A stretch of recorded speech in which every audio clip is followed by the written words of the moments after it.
this is pretty overwhelming. Thank you very much.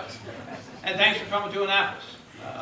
Thanks for standing up for this very important issue. And let me just say this, because I think I reflect a lot of people that have come a long way on this issue. From the area of marriage between a man and a woman, to civil unions, to civil marriage. And for me, the equation was really pretty clear when members of my Democratic caucus came to me and said, look, civil unions does not provide equal rights under the law. It still makes individuals, same-sex couples, second-class citizens when it comes to the laws and responsibilities of the state of Maryland. I was a child of the 60s. People my era know what I'm talking about. When the issues of civil rights and equal rights for people that did not have the same opportunities as the majority community, which is basically the white community. Went to school, went to college in Philadelphia.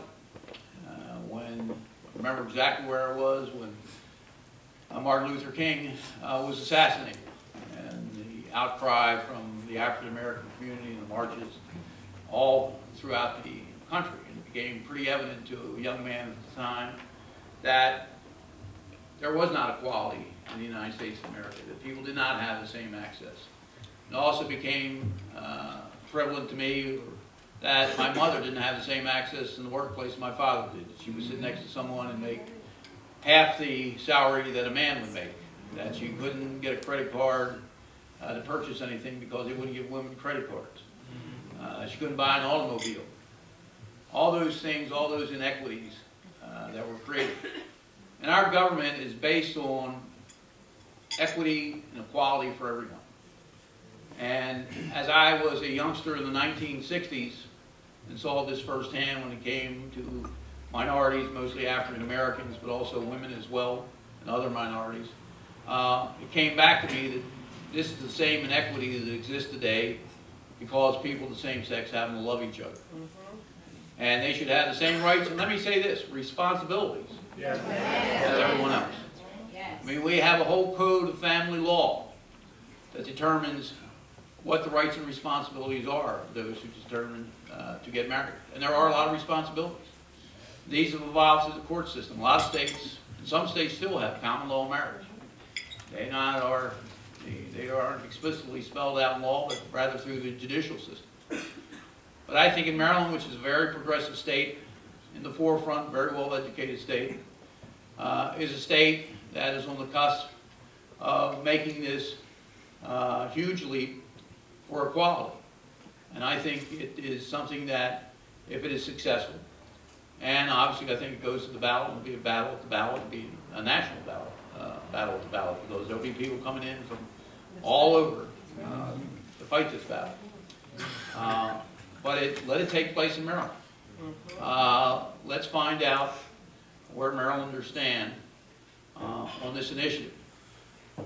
Like I was in the 60s, a young man, seeing the inequities of life. As you look through the prism today, the youngsters, those 40 and under, vast majority of them think that it is an equality issue. It's very much generational in many respects. Now, and I'll go back to the 60s when I went to high school here. Every school was segregated. Every African American went to one school out in the middle of Annapolis. They came from all over the county.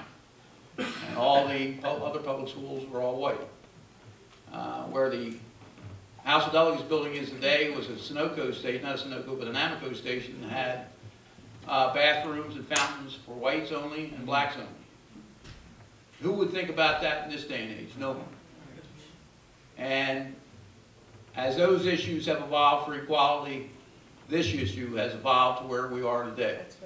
Now it's going to be a very close vote in the Maryland House of Delegates. People have deeply held convictions on both sides. But I think as the educational process goes forward, you've seen the swing of people that have come almost full circle on this.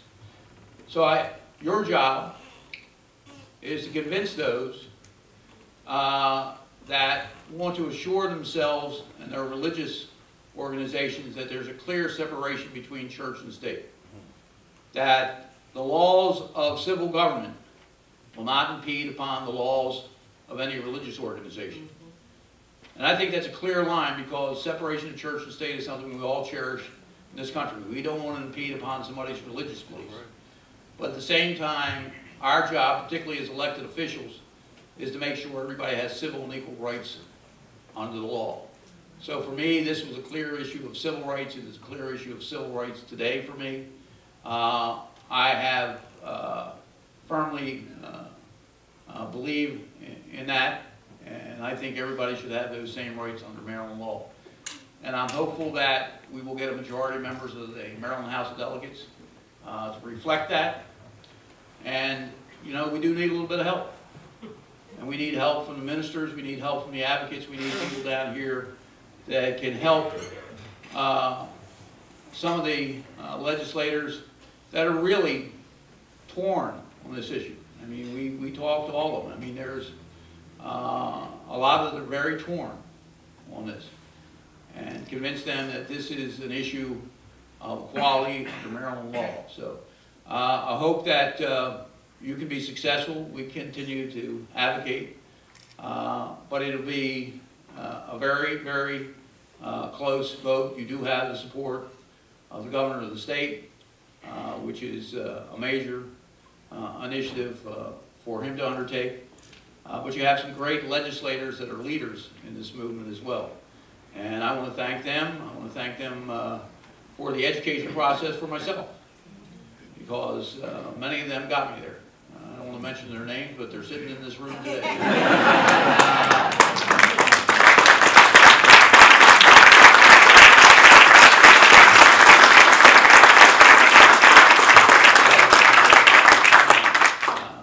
As I've stated, to me this is clearly an issue of civil rights, and I appreciate your efforts, and you do have to be vigilant in your calls here and touch base.